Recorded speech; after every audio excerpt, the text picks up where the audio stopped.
Shalom, selamat pagi dan tetap semangat. Untuk hari ini kita akan memulai materi kita pada hari ini. Alangkah baiknya kita akan memulai dengan berdoa. Mari kita satu di dalam doa. Terima kasih Tuhan, untuk hari ini kami bersyukur dan berterima kasih. Biarlah Tuhan sertai kami dari awal, pertengahan hingga akhir. Apapun yang kami pelajari pada hari ini, biarlah menjadi kekuatan di dalam kehidupan kami dan menjadi perenungan buat kami. Terima kasih Bapa, di dalam nama Tuhan Yesus kami berdoa dan mengucap syukur. Haleluya Tuhan. Amin. Hari ini kita akan masuk di bab yang pertama, yaitu perumusan dan penetapan Pancasila sebagai dasar negara. Sekali lagi, di bab yang pertama, perumusan dan penetapan Pancasila sebagai dasar negara. Jangan lupa moto kita di bab yang pertama, ayo pahami dan hayati serta amalkan Pancasila. Ayo pahami, hayati, dan amalkan Pancasila. Nah, kemarin Mr. Hari sudah memberikan suatu pendahuluan di bab yang pertama. Jadi tentang lambang negara Garuda Pancasila. Jadi perlu kalian ketahui. Terus dan gedung Pancasila. Kemarin juga Mr. sudah jelaskan.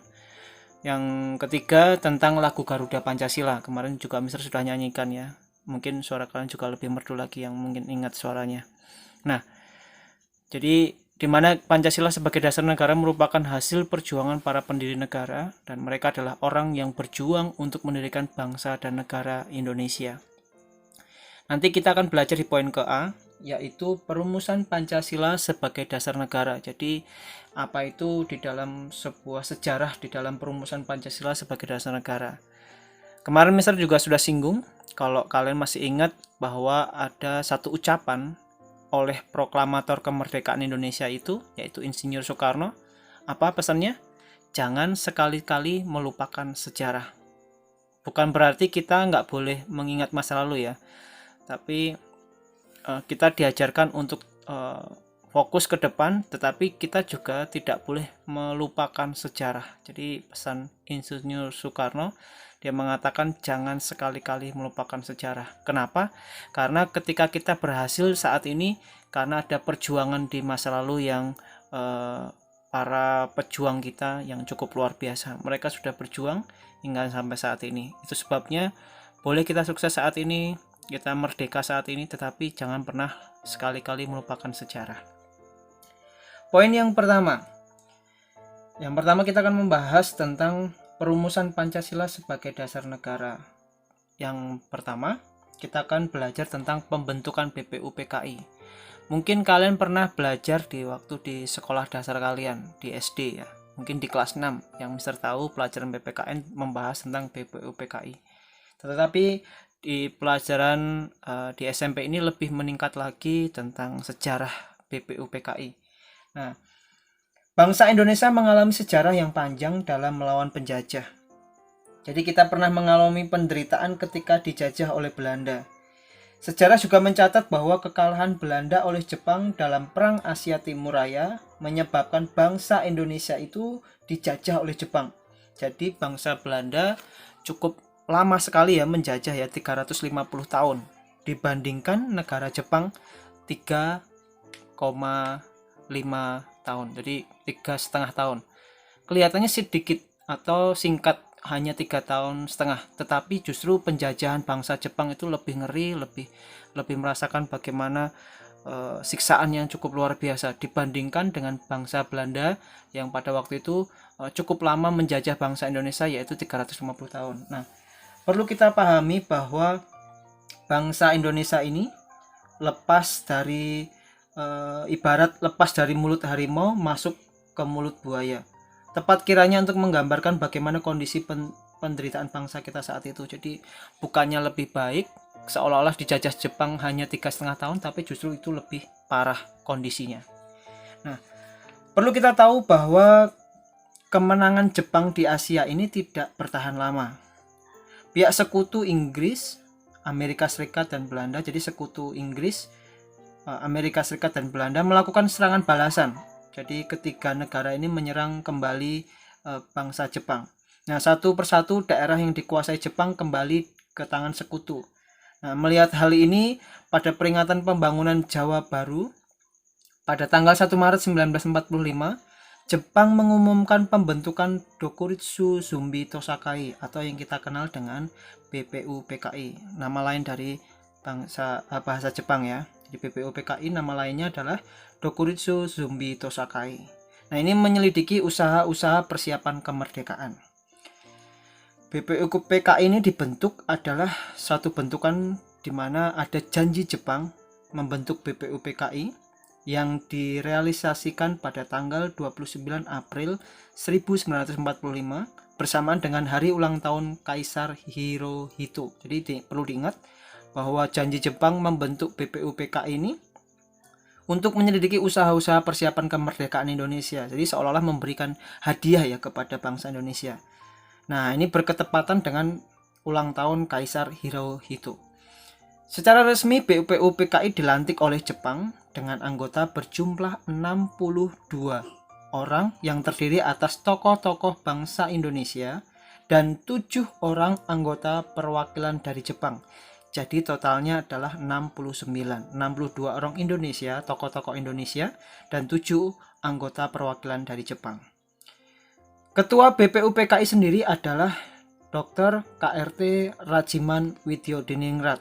Jadi ketua BPUPKI adalah Dr. KRT Rajiman Widyodiningrat.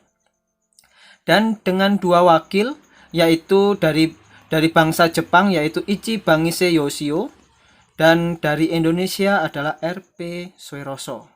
Jadi ada 2 wakil BPUPKI. Perlu kita tahu bahwa BPUPKI mengadakan sidang sebanyak 2 kali, sidang resmi dan 1 kali sidang tidak resmi. Jadi BPUPKI mengadakan 2 kali sidang, jadi sidang resmi dan 1 kali sidang tidak resmi. Sidang resmi pertama dilaksanakan pada tanggal 29 Mei sampai dengan 1 Juni 1945. Nah, ini sidang pertama ini membahas tentang dasar negara atau yang kita kenal dengan Pancasila. Sidang kedua berlangsung pada tanggal 10 sampai dengan 11 Juli 1945. Nah, ini yang membahas tentang rancangan Undang-Undang Dasar atau kita kenal dengan Undang-Undang Dasar.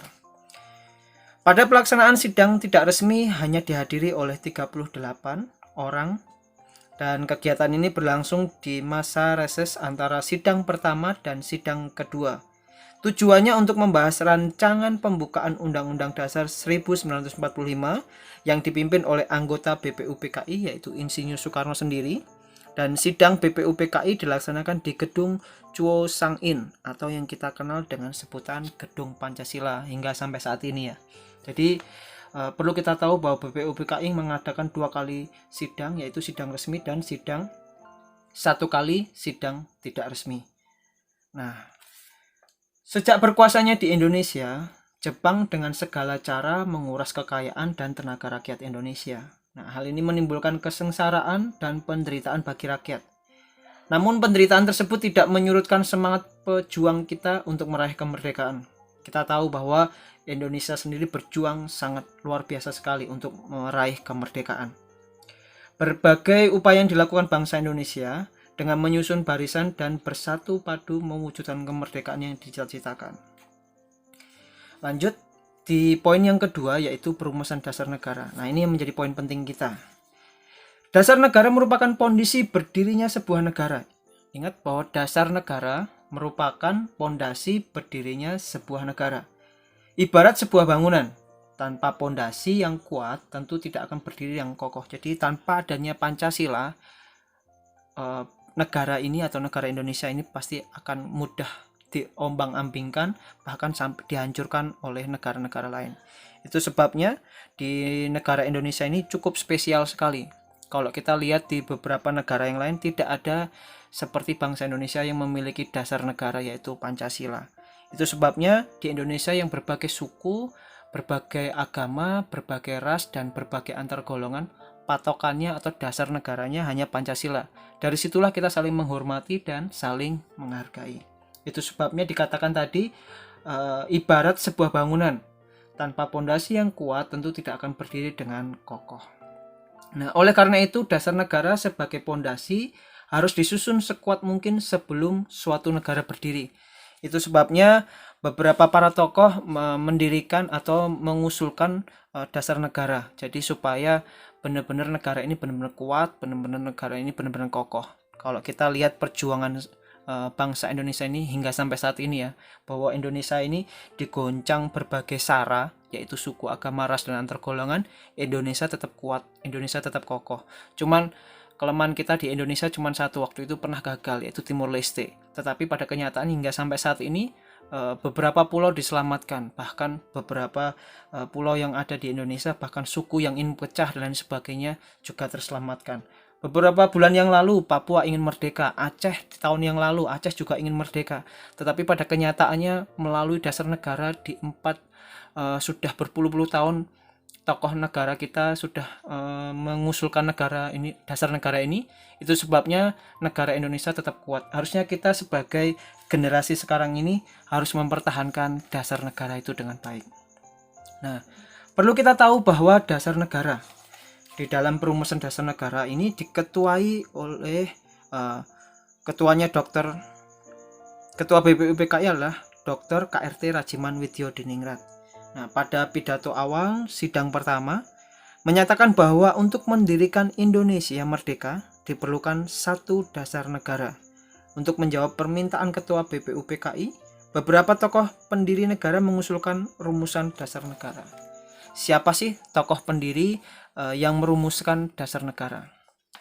Kita mau melihat bahwa tokoh yang pertama, yaitu usulan mengenai dasar negara Indonesia merdeka dalam sidang pertama BPUPKI, secara berurutan dikemukakan oleh Muhammad Yamin. Jadi yang pertama adalah Muhammad Yamin atau Mr. Muhammad Yamin, yang kedua adalah Supomo, dan yang ketiga adalah Insinyur Soekarno. Pada sidang BPUPKI pada tanggal 29 Mei 1945, Mr. Muhammad Yamin mengusulkan bahwa secara lisan 5 dasar bagi negara Indonesia merdeka, yaitu yang pertama pri kebangsaan, yang kedua pri kemanusiaan, dan yang ketiga pri ketuhanan, dan yang keempat pri kerakyatan, dan yang kelima kesejahteraan sosial. Dan setelah selesai berpidato, Mr. Muhammad Yamin menulis secara berurutan bahwa yang pertama itu adalah ketuhanan yang Maha Esa, yang kedua kebangsaan persatuan Indonesia, dan yang ketiga adalah rasa kemanusiaan yang adil dan beradab, dan yang keempat kerakyatan yang dipimpin oleh hikmat kebijaksanaan dalam permusyawaratan perwakilan, yang kelima keadilan sosial bagi seluruh rakyat Indonesia. Selanjutnya pada tanggal 31 Mei 1945, Supomo menyampaikan pidatonya tentang dasar negara. Jadi pada tanggal 31 Mei 1945, Supomo menyatakan pidatonya tentang dasar negara. Nah, menurut Supomo adalah yang pertama itu persatuan, yang kedua itu kekeluargaan, yang ketiga itu keseimbangan lahir dan batin, dan yang keempat itu musyawarah, dan yang kelima keadilan rakyat. Nah, Supomo juga menekankan bahwa negara Indonesia merdeka bukanlah negara yang persatuan dirinya dengan golongan terbesar dalam masyarakat dan tidak mempersatukan dirinya dengan golongan yang paling kuat atau golongan politik atau ekonomi yang paling kuat. Lanjut, yang ketiga, tokoh besar yang ketiga yaitu Insinyur Soekarno. Insinyur Soekarno pada tanggal 1 Juni 1945 menyampaikan pidato tentang dasar negara. Yang pertama adalah kebangsaan Indonesia. Yang kedua adalah internasionalisme atau pri kemanusiaan. Dan yang ketiga, mufakat atau demokrasi. Dan yang keempat, kesejahteraan sosial. Dan yang kelima adalah ketuhanan yang berkebudayaan. Nah, kita perlu tahu bahwa 3 tokoh besar ini merumuskan dasar negara.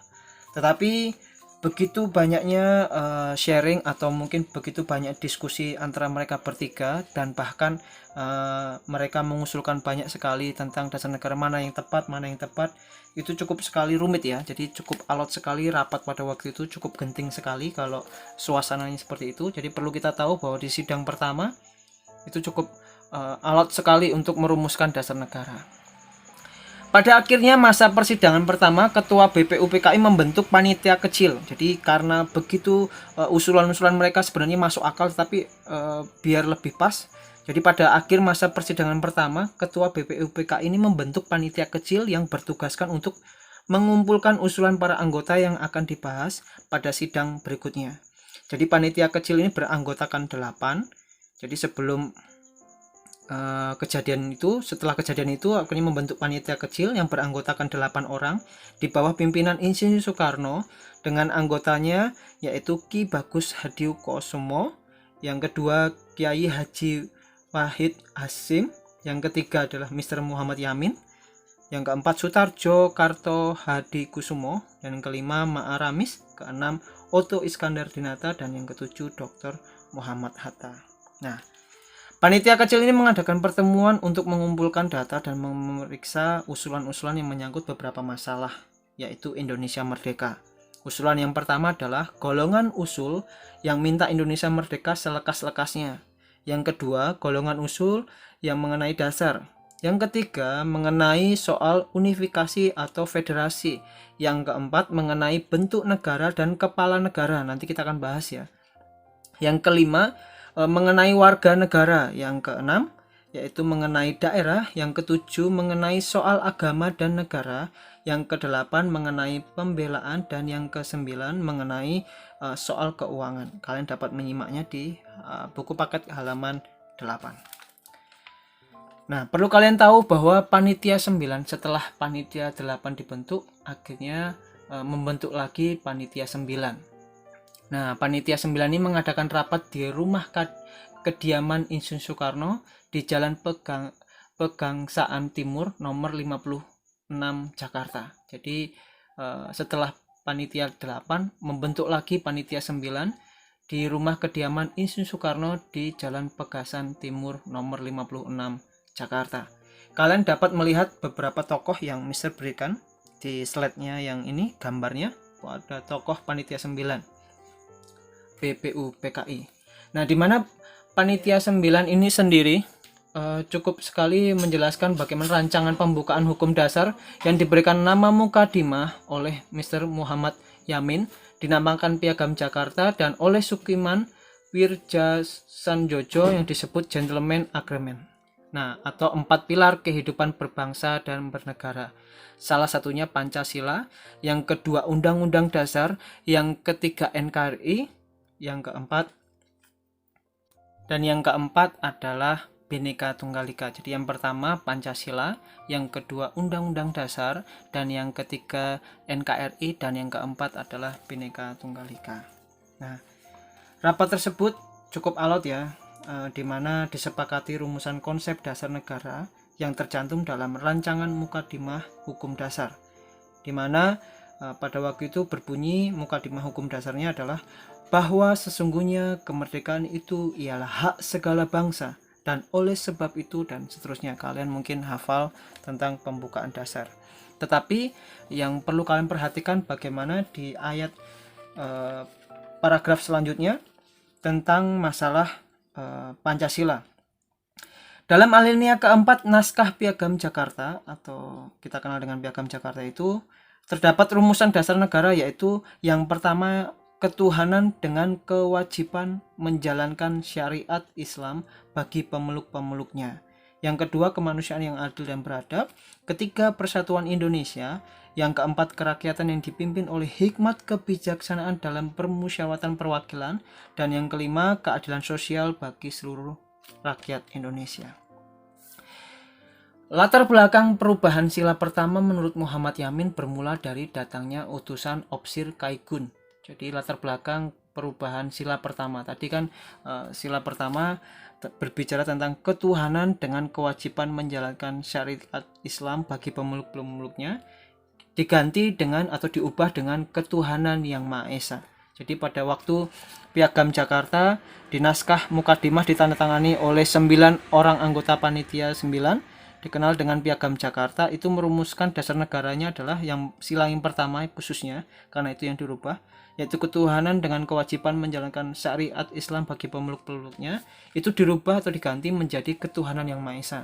Yang menjadi latar belakang adalah bermula datangnya utusan Opsir Kaigun, itu angkatan laut Jepang, mewakili Protestan dan Katolik dari beberapa wilayah yang dikuasai oleh Angkatan Laut Jepang. Nah, terhadap keberatan tersebut, sebelum sidang PPKI dimulai, Muhammad Hatta mengajak Ki Bagus Hadikusumo dan teman-temannya berupaya bahwa supaya tidak terpecah belah bangsanya, akhirnya merumuskan bahwa sila yang pertama yang kita kenal sampai sekarang ini berbunyi ketuhanan yang Maha Esa, yang kedua kemanusiaan yang adil dan beradab, ketiga persatuan Indonesia, dan yang keempat kerakyatan yang dipimpin oleh hikmat kebijaksanaan dalam permusyawaratan perwakilan, yang kelima keadilan sosial bagi seluruh rakyat Indonesia. Nah, kalau kalian menyimak di gambar slide yang Mister berikan, itu tentang lambang negara. Jadi lambang negara sebelumnya adalah seperti yang di sebelah kiri ya. Jadi rancangan awal Garuda Pancasila oleh Sultan Hamid II masih menampilkan bentuk tradisional Garuda yang bertubuh manusia. Jadi kalian dapat melihat burung Garuda di awal rancangan awal Garuda Pancasila, yaitu Sultan Hamid II itu masih menampilkan dalam bentuk tradisional Garuda yang bertubuh manusia. Selanjutnya dirubah lagi pada 11 Februari 1950, Garuda Pancasila yang diresmikan penggunaannya masih tanpa jambul dan posisi cakar di belakang pita. Jadi masih belum direvisi ya, Garuda Pancasila yang diresmikan penggunaannya pada 11 Februari 1950 masih tanpa jambul dan posisi cakar di belakang pita. Nah, yang terakhir itulah gambar lambang negara kita, yaitu Garuda Pancasila yang kita kenal sampai saat ini. Jadi ada beberapa perubahan revisi. Itulah yang Mister dapat berikan di bab yang pertama di poin yang ke ini, supaya kalian dapat mengamati, kalian dapat belajar lebih lagi tentang perumusan dasar negara. Nah, terakhir, di dalam bab ini Mister Hari memberikan bagan perumusan Pancasila supaya kalian dapat mengingatnya dengan baik. Kalian dapat menulisnya di buku catatan ya. Jadi beberapa hal tadi ditambah bagian perumusan Pancasila. Kalian dapat menggambarnya nanti. Nah, yang pertama Mister berikan bagan perumusan Pancasila, yaitu Jepang mulai terdesak oleh sekutu baik Inggris, Amerika, dan Belanda tadi. Bagaimana menyerang Jepang? Akhirnya Jepang memberikan atau membentuk BPUPKI untuk kemerdekaan Indonesia atau hadiah untuk Indonesia. Selanjutnya sidang pertama pada tanggal 29 Mei 1945, yang kedua sidang pertama 31 Mei 1945, sidang pertama lagi yang kedua ya, maksudnya 1 Juni 1945, dan selanjutnya pembentukan panitia 9, Piagam Jakarta, perubahan pada sila pertama, dan selanjutnya Pancasila sebagai dasar negara. Itu saja yang dapat Mister berikan di materi kita pada hari ini di bab ke-1 ini di poin ke-A. Tuhan Yesus memberkati. Nah, hari ini kita sudah menyelesaikan materi kita pada hari ini. Alangkah baiknya juga kita akan mengakhirinya dengan berdoa. Mari kita satu di dalam berdoa. Terima kasih Tuhan, untuk hari ini kami bersyukur dan berterima kasih Tuhan yang sertai kami dari awal hingga akhir, dan kami percaya biarlah kasih-Mu, kebaikan-Mu Tuhan senantiasa ada buat hidup kami. Terima kasih Bapa, dan Engkau memberkati kedua orang tua kami lebih lagi. Hanya di dalam nama Tuhan Yesus kami berdoa dan mengucap syukur. Haleluya Tuhan. Amin. Oke, sekali lagi tetap semangat, tetap jaga kesehatan dimanapun dan kapanpun kita berada. Oke, see you next time. God bless you all.